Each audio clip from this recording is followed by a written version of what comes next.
दुनिया के तमाम बड़े मुद्दों के पीछे का सच। सनमार्क प्रेजेंट्स एडिटर्स कट। आज से लगभग 5 दशक पहले फिल्म आई थी शिकार।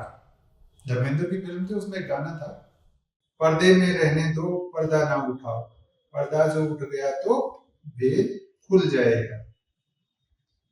एनसीईआरटी पर सुप्रीम कोर्ट ने जो डिसीजन लिया है कि 8वीं क्लास की किताब तुरंत प्रभाव से बैन कर दी है, बाजार से वापस मंगाने के आदेश दे दिए हैं, उसके बाद ये गाना खूब चल रहा है।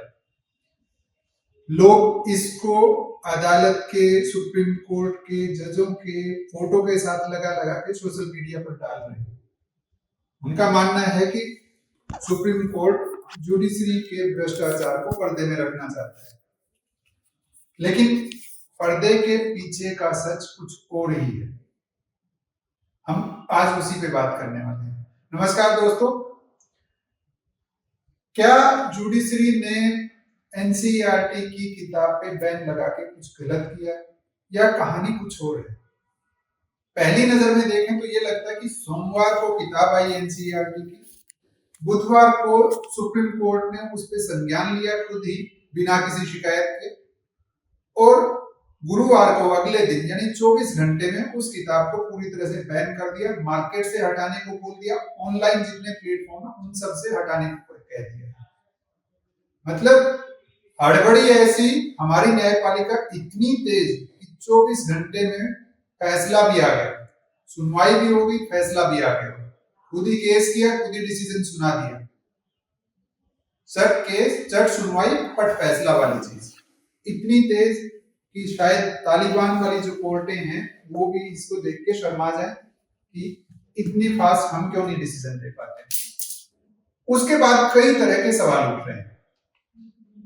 पहला सवाल यही उठ रहा है कि क्या जुडिशरी में करप्शन नहीं है, क्या न्यायपालिका में भ्रष्टाचार नहीं है? सुप्रीम कोर्ट ने आखिर इस पे इतने आक्रामक तरीके से क्यों बोला कि ये साजिश है, सोची समझी साजिश है? इस पे तत्काल प्रभाव से रोक क्यों लगाई, वो भी बिना किसी चर्चा के? कई तरह के सवाल उठ रहे हैं, लेकिन चीजें इतनी सीधी नहीं है जितनी सीधी दिखाई जा रही है। असल मामला ये है कि 23 फरवरी को एनसीईआरटी ने नई शिक्षा नीति के तहत किताब जारी की 8वीं क्लास की सामाजिक विज्ञान की। उसमें एक अध्याय है जिसमें चर्चा है कि जुडिशरी में किस तरह का भ्रष्टाचार होता है। सीधे भ्रष्टाचार की बात ना होके उसमें टोटल केस कितने पेंडिंग है कोर्ट्स में, उन सब का भी जिक्र है, उन सब का भी संदर्भ उसमें दिया गया है। बस उसी एक पैराग्राफ पे सुप्रीम कोर्ट बिफर गया, उसने तत्काल प्रभाव से वो किताब रोकने और उसको वापस लेने का फैसला सुना दिया। क्या सच में जुडिशरी में भ्रष्टाचार नहीं है? हर आदमी जानता है, हर आदमी भुगत है जो कोर्ट में जाता है कि किस तरह से वहां किस तरह का भ्रष्टाचार पनपता है। खैर, हम उस पर बात नहीं करेंगे। ऑन रिकॉर्ड वालों पे भी हम बात करें तो पिछले 10 साल में 8600 से ज्यादा शिकायतें आई हैं बड़े न्यायाधीशों के खिलाफ, उनमें से किसी पे एक्शन नहीं हुआ। पिछले साल दिल्ली हाई कोर्ट के जज यशवंत वर्मा के खिलाफ एक मामला सामने आया कि उनके घर आग लगी। जब बुझाने पहुंचे तो वहां से जले हुए नोटों की बोरियां मिली, यानी बोरियों में ढेर सारे नोट मिले जो आधे जल रहे थे। उस मामले में संसद में उनके खिलाफ इम्पीचमेंट लाया जा रहा है, लेकिन वो अभी भी जज है, अभी तक उनके खिलाफ कोई विशेष कार्रवाई हुई नहीं है। ये इस तरह के ढेर सारे मामले हैं। 5 करोड़ केस पेंडिंग है देश भर में, फिर भी जुडिशरी को हर साल 170 दिन की छुट्टियां लेनी होती है। ये भ्रष्टाचार में नहीं, ये नैतिकता में शामिल है कि ये नैतिक सवाल है कि जब आपके पास इतनी सारी चीजें पेंडिंग हैं तो आप इतनी छुट्टियां कैसे ले सकते हैं। खैर, वो सब अलग है। लोग सवाल ये भी पूछ रहे हैं कि दिल्ली का निर्भया जैसा जो केस है, जो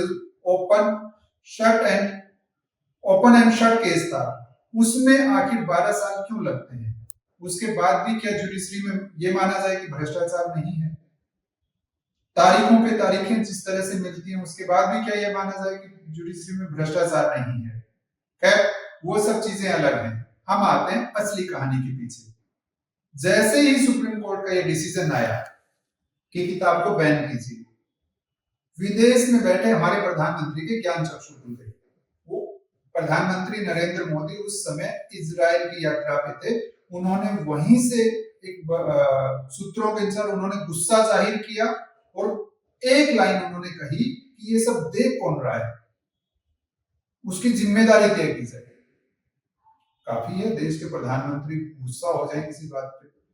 सिर्फ प्रधानमंत्री नहीं, शिक्षा मंत्री जो एनसीईआरटी की किताबों के लिए भी जिम्मेदार माने जाते हैं, केंद्रीय शिक्षा मंत्री धर्मेंद्र प्रधान, उन्होंने भी कुछ इसी तरह का रुख अपनाया। उन्होंने तत्काल बयान जारी किया कि हमें अफसोस है कि इस तरह का हुआ, हम न्यायपालिका का सम्मान करते हैं और उसे अपमानित करने का सरकार का या हमारा कोई इरादा नहीं था। हम जिम्मेदारी तय करेंगे और जिम्मेदारों पर सख्त कार्रवाई करेंगे।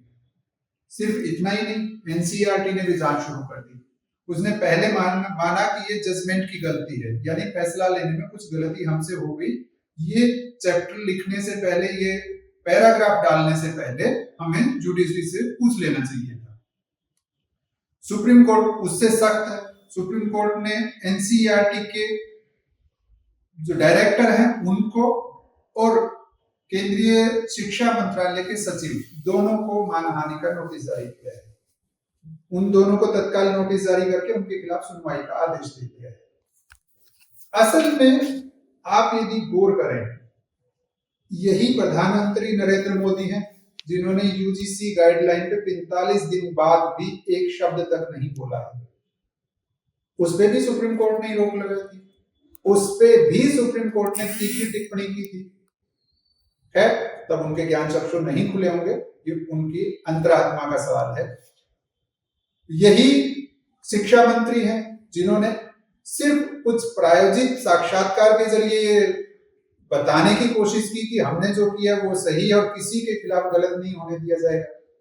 खैर, उनको जिस तरह से सोशल मीडिया पे गालियां पड़ी, वो बेहतर जानते हैं कि असलियत क्या है। असल में ये एनसीईआरटी वाला मुद्दा ऐसा लगता है कि सरकार ने बस किसी तरह से खड़ा किया है। क्यों खड़ा किया है? आप पिछले थोड़ा सा गौर कीजिए पिछले दिनों के घटनाक्रम पे। बजट सत्र में जो हुआ कि विपक्षी सांसदों ने, महिला सांसदों ने प्रधानमंत्री की कुर्सी घेर ली, इसलिए प्रधानमंत्री लोकसभा में नहीं आए और उन्होंने धन्यवाद प्रस्ताव पर अपना भाषण नहीं दिया।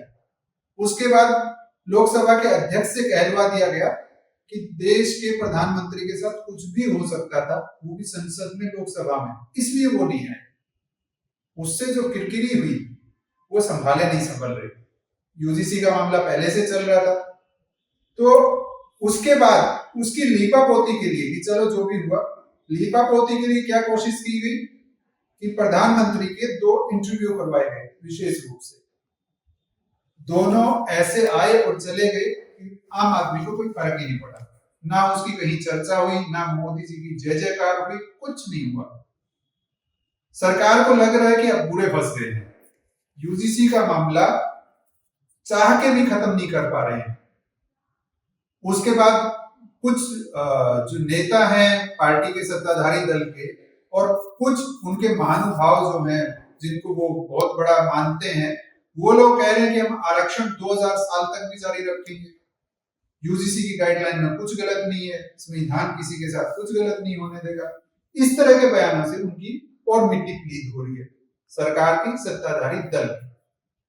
हालत ये हो गई है कि देश के राष्ट्रपति के ट्वीट पर पहली बार कम्युनिटी नोट लगा, क्योंकि उन्होंने अपने अभिभाषण में, अपने बयान में ये उन्होंने लिख दिया था कि मेरी सरकार दलितों, पिछड़ों, आदिवासियों और ओबीसी का विशेष ध्यान रखती है।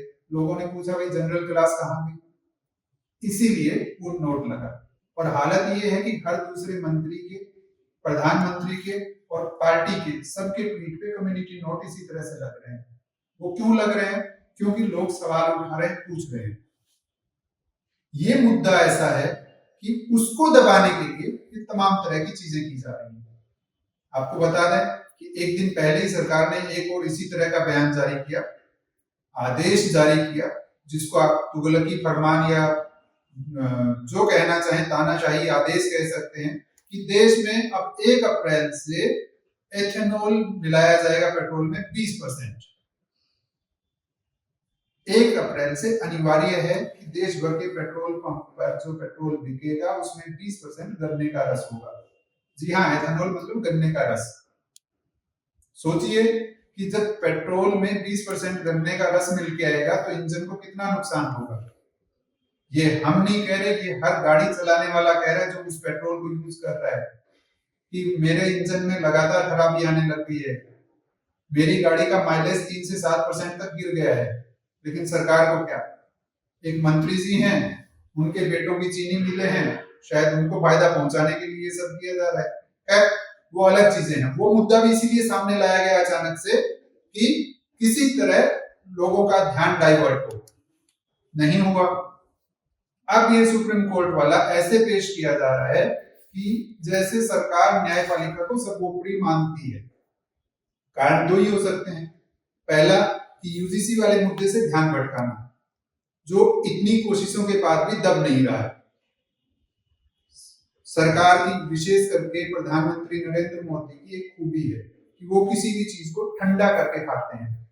कम से कम भाजपा वाले ये कहते हैं कि उनकी ये नीति खूब चलती है। उन्होंने किसान आंदोलन को भी ठंडा करने की कोशिश की थी, लंबा चौड़ा आंदोलन चला, उसके बाद आखिर में खुद आके हाथ जोड़ के माफी मांगनी पड़ी कि भाई मुझसे गलती हो गई, किसान कानून, नए कृषि कानून गलत थे, हम वापस ले रहे हैं। ठीक थे, गलत थे, हम बात नहीं कर रहे। हम बात कर रहे हैं कि हर मामला अपने आप ठंडा नहीं हो जाता, खास करके जब वो किसी एक वर्ग विशेष के बच्चों के भविष्य से जुड़ा हो, उनकी शिक्षा से जुड़ा हो। यूजीसी की गाइडलाइन में यदि आपने नहीं सुना है, नहीं देखा है, तो बता दें कि एक वर्ग विशेष, सवर्ण वर्ग को, जनरल कास्ट के बच्चों को जन्मजात अपराधी घोषित कर दिया गया है। कैसे कि यदि एससी, एसटी, ओबीसी पर कोई टिप्पणी वो ना भी करें और वो लोग शिकायत कर दें तो भी उसको मान लिया जाएगा कि उसने किया है। झूठी शिकायत पे भी कोई एक्शन नहीं होने वाला। असल में उस मुद्दे को दबाने के लिए ये सारी चीजें की जा रही हैं। असल कहानी ये है। रही बात जुडिशरी में करप्शन की, तो क्या करप्शन नहीं है? कौन सी चीज में नहीं है करप्शन? ठीक है कि कितना है वो अलग बात है, किस स्तर पे है वो अलग बात है, लेकिन जब कार्यपालिका में, विधायिका में भ्रष्टाचार है तो वहां भी होगा ही। मतलब भारत में तो हाल ये है कि भ्रष्टाचार के बिना कोई काम होता ही नहीं है, तो ऐसा नहीं है कि वहां पे नहीं हो सकता। तो सुप्रीम कोर्ट ने रोक क्यों लगाई? ऐसा नहीं है सुप्रीम कोर्ट ने ये कहा कि भ्रष्टाचार नहीं है। सुप्रीम कोर्ट ने दूसरा बयान दिया है जिसपे किसी ने चर्चा ही नहीं की। सुप्रीम कोर्ट का कहना है कि आपने भ्रष्टाचार के बारे में तो लिख दिया है उसमें, लेकिन न्यायपालिका की अच्छी चीजें जैसे constitutional morality, basic structure doctrine, legal aid और जस्टिस तक पहुंच जैसे जो कदम उठाए गए हैं, हमने जो सुधार किए हैं, उनका आपने जिक्र नहीं किया है। यानी आप एक तरफा तस्वीर दिखाना चाह रहे हैं। उनका सवाल जायज है कि आप एक पहलू दिखा के बच्चों को क्या सिखाना चाह रहे हैं। मतलब 8वीं क्लास के बच्चों की एक किताब से सुप्रीम कोर्ट भी हिल गया और देश की सरकार भी हिल गई। गजब चीज है। अब ये आम आदमी डिसीजन ले ले कि बच्चों को क्या पढ़ाया जाना चाहिए। सरकार वही करेगी जो सुप्रीम कोर्ट कहेगा, सुप्रीम कोर्ट वही कहेगा जो उसको ठीक लगेगा। लेकिन क्या बच्चों को एक ऐसा आदर्श पढ़ाया जाना चाहिए जो सच्चा ना हो, झूठा हो? पहले के जज खुद कह चुके हैं और अभी के जज भी कह रहे हैं कि भ्रष्टाचार का मतलब सिर्फ आर्थिक भ्रष्टाचार नहीं होता। वो भेदभाव हो सकता है, वो भाई भतीजावाद हो सकता है, वो 10 तरह की और चीजें हो सकती हैं जो भ्रष्टाचार में शामिल है। उन पर चर्चा होनी चाहिए। एनसीईआरटी के पूर्व निदेशक, उन्होंने कहा है कि गलती सबसे होती है, हो सकता है इसमें गलत हो किताब में, लेकिन इतनी कड़ाई करने की जरूरत नहीं थी कि तत्काल वापस लो, नोटिस जारी करो, कार्रवाई करो। उस पर चर्चा होनी चाहिए कि यदि कुछ गलत है तो उसको कैसे ठीक किया जाए। पहले भी किताबों में ब्लंडर हुए हैं, उनको ठीक किया गया है, इसमें भी ठीक हो जाता है। वैसे सुप्रीम कोर्ट का संदेश चाहे जो हो, मकसद चाहे जो हो, उन्होंने जो चाहा हो, असलियत ये है कि वो एनसीईआरटी की किताब में जो चैप्टर था, जो पैराग्राफ था, उसको शायद ही लोग पढ़ते, लेकिन सुप्रीम कोर्ट ने जब संज्ञान लिया, खुद से केस किया, खुद से सुनवाई की और खुद से फैसला दे दिया, उसके बाद ये हर आदमी तक ये मुद्दा पहुंच गया। सुप्रीम कोर्ट के पूर्व जस्टिस हुए हैं जस्टिस मार्कंडेय काटजू, बड़े मुखर रहे हैं, कई मुद्दों पर बहुत सारी बातें उन्होंने लिखी है। उन्होंने अपनी किताब में एक बात लिखी थी कि the judiciary must deliver not only justice but speedy and affordable justice, यानी न्यायपालिका को सिर्फ न्याय नहीं देना है, वो तीव्र गति से देना चाहिए, तेजी से देना चाहिए और किफायती दाम पर मिलना चाहिए, जो नहीं हो रहा है। अभी सुप्रीम कोर्ट के वकील हैं प्रशांत भूषण, बहुत सारे लोग उनको पसंद करते हैं, बहुत सारे नहीं भी पसंद करते हैं। उन्होंने भी इस मुद्दे पर लिखा है। उन्होंने कहा कि न्यायपालिका जनता के प्रति जवाबदेह है और यदि कोई भी सवाल उठता है तो नागरिकों के मन में संदेह पैदा होगा, इसलिए चर्चा को दबाया नहीं जाना चाहिए। ये उनके विचार हैं जो लोग जुडिशरी सिस्टम में हैं, यानी उनको भी लग रहा है कि कहीं ना कहीं कुछ गड़बड़ तो है जिसको चर्चा के माध्यम से ठीक किया जा सकता है। आपका क्या ख्याल है इस बारे में? ये सुप्रीम कोर्ट ने जो किया ठीक किया या गलत किया, या सरकार का सिर्फ एक षड्यंत्र है कि किसी तरह यूजीसी वाले मुद्दे को एक एक करके उनकी खुल रही परतों को ढक के रखा जाए, उसी तरह से कि पर्दे में रहने दो, पर्दा ना उठाओ। धन्यवाद।